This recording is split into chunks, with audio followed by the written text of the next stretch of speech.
Hello, business owners. What assumptions are you making? Let's talk about it today.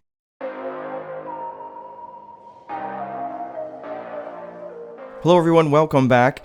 It's good to see you. What assumptions are you making? I had a really good question come in from a viewer not that long ago, and I'm not really sure what video they were talking about. They said that, but they were talking about an assumption that I was challenging a business owner on, that I was in the middle of a coaching session with them, and I cautioned them on what assumptions that they were making. So I apologize, I'm not really sure which video you're talking about, but we're going to talk about that today. And I want you to stop and think about this from what assumptions that you're making, not just in your business, but in all aspects of your life. Because remember, if you own a business, every business in some way, shape, or form is a family business, right? Because if there's something going on in the business, who's the one that pays the bill? It's the family. It's the family time. It's the unavailable emotional attachment that you have because you've got this stuff going on in the business, right? I get it. I understand that. I've been in business for a long time. So that's why one of the things I say is every business is in some way, shape, or form a family business, even if your family members are not in the business with you.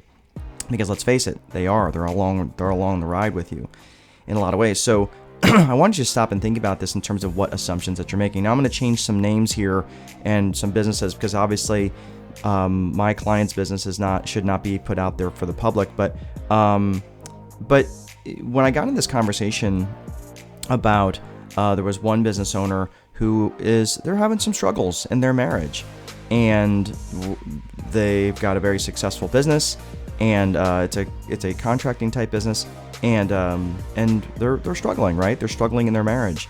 And it was interesting because as I was sitting there listening through that lens of listening for the assumptions that she was making, I was like, wow, this is really interesting that she's making all these assumptions about her significant other, and it wasn't based in truth. Now, granted, it was her truth, but it wasn't based in truth. And I was like, wow, this is really, really interesting because I don't even think she realized all of the assumptions that she was making about what was going on in her marriage. Now, when I stopped and I asked her, I said, okay, so you said this was true, this was true, this was true, this was true. I said, do you know? Did he really say these things? And she stopped and said, well, he didn't really say them. I mean, he didn't really have to say them because of the way he's acting. I said, I understand the way he's acting, and certainly I get that. But have you had a conversation around these assumptions that you're making? And there was another one who was making, they were having this is another client who was making assumptions around their children, right? They've got some teenage children, and was making a lot of assumptions about what was going on with their teenage daughter. And I was thinking, okay, did you have any conversation with her around what it was, these assumptions that you're making? And again, it was like, well, I never really thought, it just assumed that was right. That was what was going on, right? I'm like, yeah, right, you're making an assumption. So, of course, we can't unpack every little thing. We do have to operate on some level of assumption in life, but when it comes to a critical component like a relationship that matters to us, or even let's unpack what's going on in business a little bit. Right now, I work with a lot of married business owners, so I understand the dynamic of that. But even if they're not married, let's unpack a little bit about what assumptions that you're making in your business. Again, for those of you who watch me for a while, I believe that there's 4 core functions of a business: lead generation, sales, operations, and accounting. So in those 4 core functions of business, let's just look at it from the perspective of lead gen. Do you know who your customers are? Do you know what their problems are? Do you know what they struggle with? Don't assume that you do.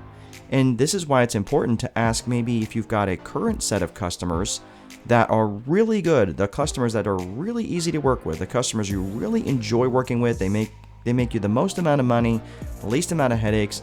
Why don't you ask them? It's a great source of information, especially so you can set aside all this assumption stuff that you might be making in your lead generation, because you might be attracting some of the type of folks that you don't necessarily want to work with, the ones that they take all of your time, you make no money with them, and they just absolutely wear you out.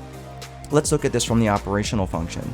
So again, when you're making the operational decisions of your business, think about that is, are you really serving your avatar's needs? From a 1 to a 10, how satisfied are they?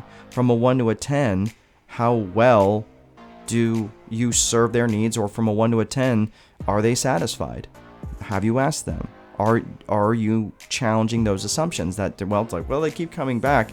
Yeah, but just because they keep coming back, that just means that they're sticky. That just might mean that it's too much of an emotional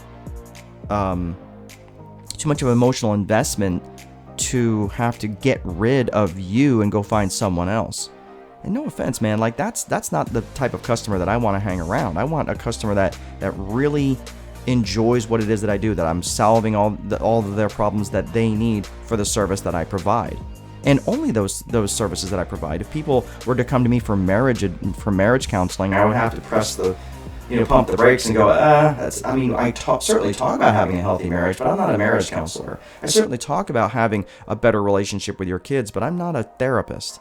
I certainly talk about issues around ADHD, but I am not an ADHD medical practitioner at all, or ADHD coach, or whatever is out there for those types of folks, right? Now, I have knowledge in those areas, and I can certainly give them tools in their toolbox that have certainly helped me, but I have to stop at some point and say, okay, hold on a second. I'm not trying to be all things in all areas, but it is important that I address the avatar, and the avatar's needs are, I like working with married Christian business owners. I really do, because I understand what their problems are.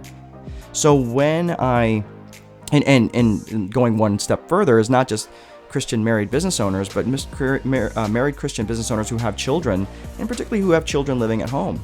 I get that. I get those needs. I understand what those problems are because I'm a member of that avatar. I'm a member of that audience. So whenever I'm looking for tools in my toolbox, I can share the tools in my toolbox with them.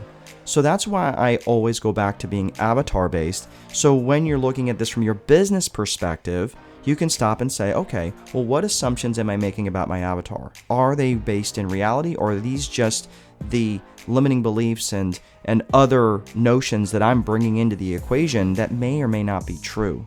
So it's really important that you ask. So all of this goes around, we're gonna wrap this video up, but all of this goes around the whole idea of what assumptions are you making. So the next time you're heading into conversations, whether it's with your spouse, whether it's with your children, whether it's with your avatar, maybe it's with one of your vendors, you have to stop and think about it for a second and say, before I enter into this negotiation or dialogue or whatever it is, you have to stop and think for just a second, what assumptions am I bringing to the table?